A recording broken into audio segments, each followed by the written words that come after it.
today we're going to teach the dog to go around the cone. This is going to be the out command. This is the initial part of training it. We're going to start with luring the dog around the cone and then adding some distance away from the cone. This is a shortened version of what you'll be doing. You'll want to do this multiple times and practice until your dog is comfortable with it. No two dogs learn the same, so it'll be different for every dog.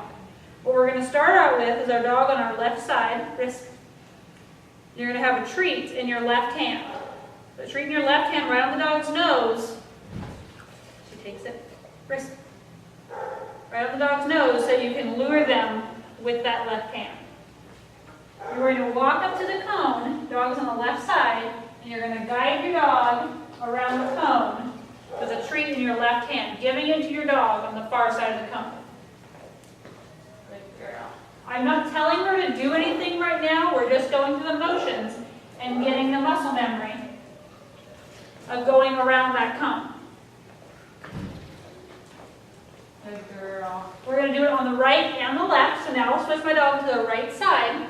She's on my right, my treat's in my right hand. I'm going to lure her around that cone. Good dog. Again, not saying anything until the dog is comfortably doing it. Once the dog is comfortable going around the far side of the cone, you're going to add the word out. Out. Give them that treat on the far side of that cone still. Out. Good girl. Out. Good. Same thing on the right. Go to my right side. Out. Yes. Out. Good. She's chasing the treat now. She's gaining a little bit of speed and a little bit of excitement. Out. Good girl. Once she's comfortably going around that cone with a lure, I'm going to start to get rid of the lure. I'm going to have nothing in my hand. I'll have an open hand. We're going to do it on the left side first. My dog's on my left side. And I'm using my left hand to guide her. There's nothing in it. I'm going to give her a treat once she completes going around this cone with the other hand. There'll be no treat in my hands, but I will give her another treat. Out. Yes. Good girl. Yes. Out. Good girl. So now she's using my hand and my body language, my shoulders, to know which side of the cone she's going on. I'm extending my arm and saying out. Out. Good girl. Same thing with dog on the right. Out. Yes. Good girl. Very good. Wrist. Out.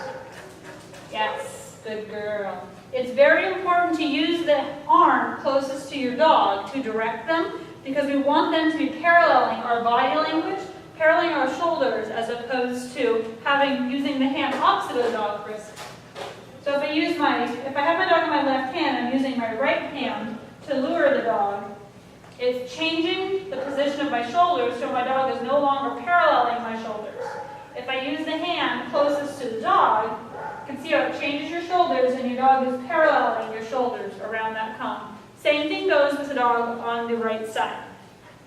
So from the front, if my dog's on my right side and I have my treat in my left hand, you can see how my shoulders are pointed the opposite way from where I want my dog to be going.